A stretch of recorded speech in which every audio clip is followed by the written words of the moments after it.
Recently, The Elder Scrolls Online has reached 8.5 million players, making it one of the most popular MMORPGs available.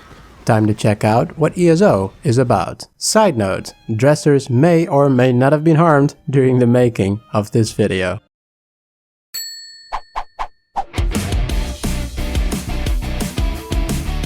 Graphics. The character models, armor types and animations in ESO fit the general Elder Scrolls theme very well, but overall are nothing spectacular or groundbreaking. The world design on the other hand is top-notch and at times can really feel like you're out there, exploring strange and wondrous lands. The dungeons are also quite detailed and have a great atmosphere.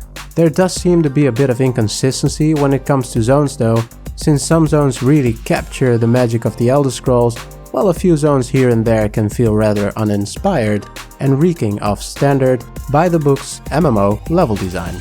Nevertheless, I do think the game looks on par, if not better than its offline counterparts, and it definitely feels like an Elder Scrolls game. So, what is The Elder Scrolls Online? Here is where things get a bit interesting. See, ESO is technically an MMORPG, but it's dressed up to come off as a mix between single-player immersion and multiplayer partying goodness. In theory, it's rather similar to Star Wars The Old Republic when it comes to storytelling, but the execution could not be more different. A blessing and sometimes a curse as well. Since the game has a ridiculous amount of voice work and quest lines to engage in, which often do a fantastic job of involving the player, it's easy to get immersed and involved in the quests. On the other hand, being told that you're about to crack open a tomb just about as old as yo mama, only to find the place bursting with player activity lighting up the place, is about the extent of that immersion. Quests are usually written well and are often tied to a much larger plot. There's the main quest, but there's also many quests from familiar places such as the Fighter and the Mages Guild, just to name a few. And each area also features a ton of quests, ranging from solving large conflicts and conspiracies to simple, mundane and largely uninteresting side quests. Make no mistake though, the actual quests themselves are the usual MMO type quests, except cleverly disguised and beefed up with a strong narrative and reason for doing these tasks. And since most of the quests are chained and often have interesting and captivating stories, my experience was that playing the game hardly ever felt like going through the motions. To an extent. Aside from questing, anything the game offers is mostly in true Elder Scrolls fashion. Since most Elder Scrolls games are widely known for their great sense of freedom, Elder Scrolls Online chooses to embrace that by letting the player basically do whatever they want right at the beginning. Quest anywhere and explore everywhere. It doesn't matter, you can just pick a nice spot and quest there. This is because everything is scaled to your level: monsters, items, areas and quests. A decision I'm usually not fond of, since it can make progressing rather stale, but it's not really noticeable in ESO and definitely not as obnoxious as it was in Oblivion, for instance. When it comes to exploration, Elder Scrolls Online has got that covered, since the zones are not only very big, but they're designed in such a way to make exploration interesting. The zones are filled with points of interest that might include a hidden cave, books filled with lore, or even hidden crafting stations. Most lootable objects can also contain some very rare and worthwhile items, so it never really feels useless to scavenge. Wherever you go, you'll always stumble upon towns and cities where you can enter or break into houses. You can decide to rob people or even kill innocent NPCs if you're so inclined. But not without risk though, because getting caught nets you a bounty and makes the guards on the lookout for you. It's definitely interesting to sneak around a town hoping to avoid guards while you try to make it to the Thieves Guild to launder your goods and to clear your name. Or trying to get the hell out of a city with a bunch of guards on your tail. The option to steal items and get away with it is something I haven't seen in other MMORPGs and generally makes it feel like an Elder Scrolls game. Now, the leveling system in ESO is somewhat comparable to say Skyrim, in the sense that you gain experience for the skills that you use, or better yet, the skills that you have slotted on your ability bar. Since skills are tied to your class and equipped weapon type, you'll have access to sword skills only if you actually equip a sword. The same goes for any other weapon type. By switching out your weapon for a different weapon type, you gain access to different skills. And by using a combination of weapon skills and class skills, you can kind of decide on how to level up, and this system provides a great incentive to experiment with different weapon types and playstyles. Your equipped weapon also counts as your ability bar, which can slot up to 5 abilities and 1 ultimate ability. I find it a rather limited number in and of itself, but thankfully it's remedied somewhat at level 15, when you can easily swap between 2 weapon types to double your possible abilities. So for instance, you can equip a sword and shield with tanking abilities and then use a restoration staff with healing abilities to switch. Or use a sword and shield combo twice with different skills slotted on each bar.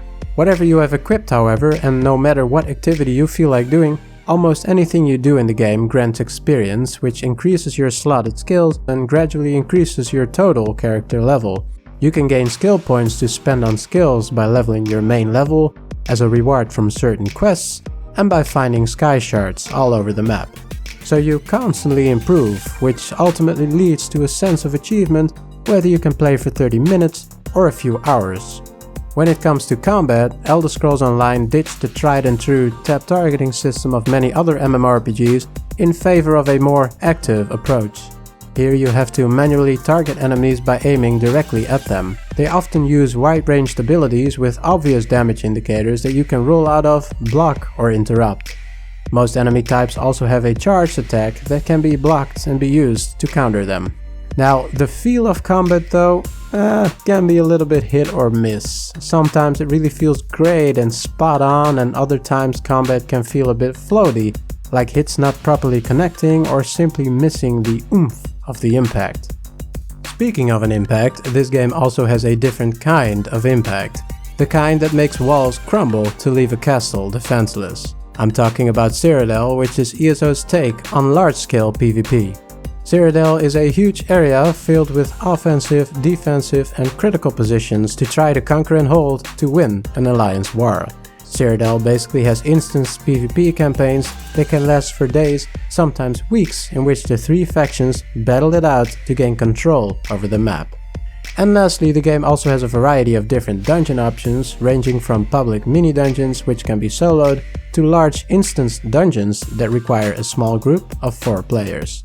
There are also a few trials, which are in essence 12-man raids. Overall score: great music.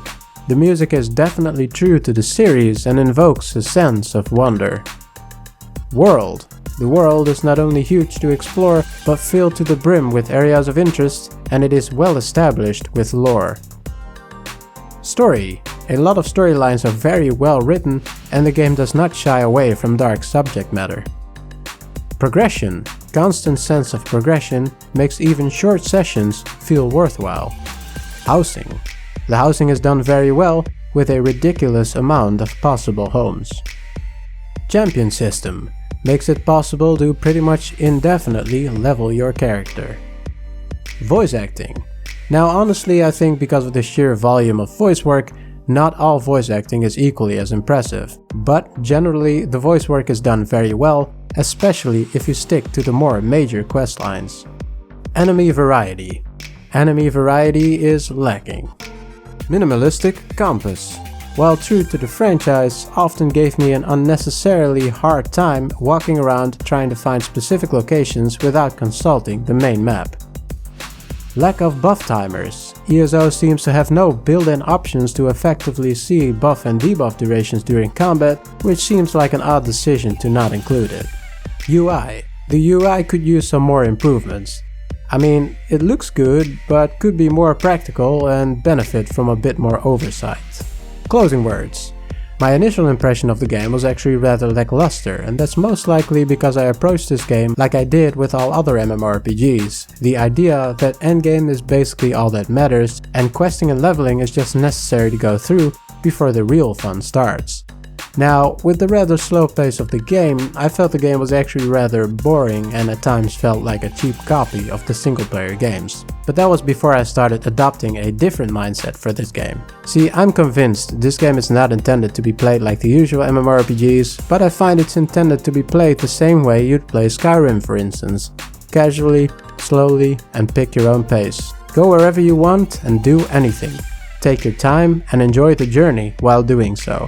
It seems to be an answer for people looking to play indefinitely in an Elder Scrolls world without it being ruined by the inevitable end credits rolling down the screen. Is it worth it? If you're the type of player that values slow pace, rich storytelling and immersive exploration, this game is probably right up your alley. Elder Scrolls Online is buy to play with additional DLCs, and if you don't mind subscribing to MMOs, I'd say the subscription model in ESO is very generous and makes things really convenient without making it mandatory in the slightest. If you're the go type player that doesn't care to stop and listen to each and every NPC because you want to draw your weapons and get shit done, then I'm pretty sure this game is probably not what you're looking for. In any case, since the game is still relatively young and actively developed, many things might change and improve in the future. So it might be a title to keep an eye on if you're somewhat interested but not yet fully convinced. Next major expansion is set to release in June this year, which will add Morrowind, a new class and battlegrounds. Thanks a lot for watching, guys. I hope you've enjoyed this video and I wish you, as usual, a fantastical day.